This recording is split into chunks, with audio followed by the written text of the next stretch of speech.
Alors nous avons vu dans le précédent chapitre comment réaliser les différentes requêtes qui vous permettent de modifier et de récupérer les informations.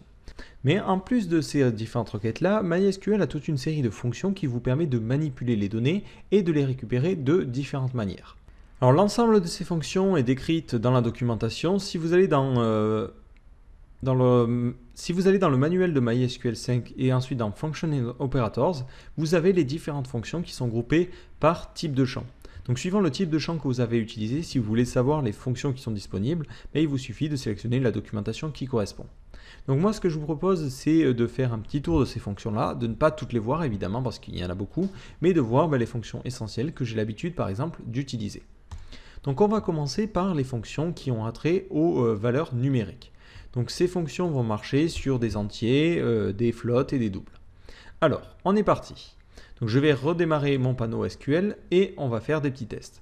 Donc ici, je me place sur ma table utilisateur encore une fois et je vais faire quelques petits essais pour voir comment fonctionnent ces fonctions-là. Alors au niveau des entiers, il y a assez peu de fonctions qui présentent vraiment un intérêt. Il y a toutes les fonctions classiques que l'on peut retrouver en mathématiques. Donc vous avez par exemple la fonction absolue qui s'écrit abs, qui vous permet tout simplement de récupérer la valeur absolue d'un chiffre. Donc par exemple, abs de -1, ça donnera 1. Donc là, dans toutes les fonctions que l'on va voir, vous pouvez tout à fait évidemment mettre ici le nom d'un champ. Et automatiquement, ça convertira la valeur de ce champ en absolu. Vous avez les fonctions d'arrondissement classiques. Vous avez round qui vous permet d'arrondir un chiffre. Vous avez ceil qui vous permet tout simplement d'arrondir à l'entier supérieur. Donc si par exemple ici je mets 1.2, ça donnera 2. Vous avez floor qui permet de faire l'inverse et d'arrondir à l'entier inférieur.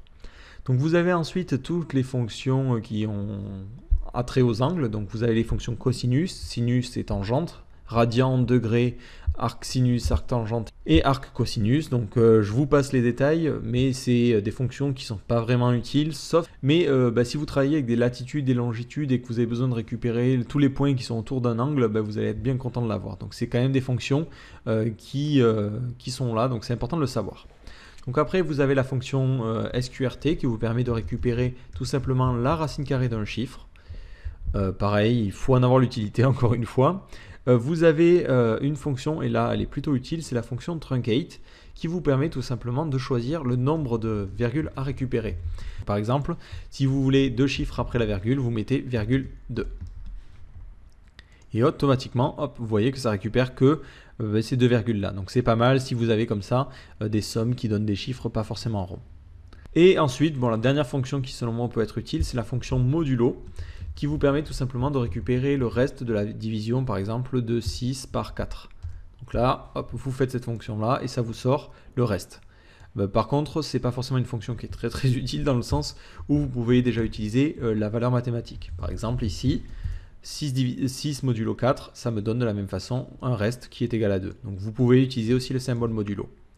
Donc je ne l'ai pas précisé, mais vous pouvez, sur les champs, par exemple l'idée, faire des additions et des soustractions à la volée. Par exemple, vous pouvez dire je veux récupérer l'id plus 2. Et automatiquement, vous voyez que ça récupère l'id incrémenté de 2. De la même façon, moins 2 ou n'importe quelle fonction. Voilà, donc c'est tout ce qu'il y a à savoir. Au niveau des numériques, c'est relativement simple. Il n'y a pas vraiment de fonctions qui présentent un intérêt majeur, mais c'est important de savoir qu'elles sont là et de savoir comment elles fonctionnent, parce que le jour où vous en aurez besoin, vous serez bien content de les connaître.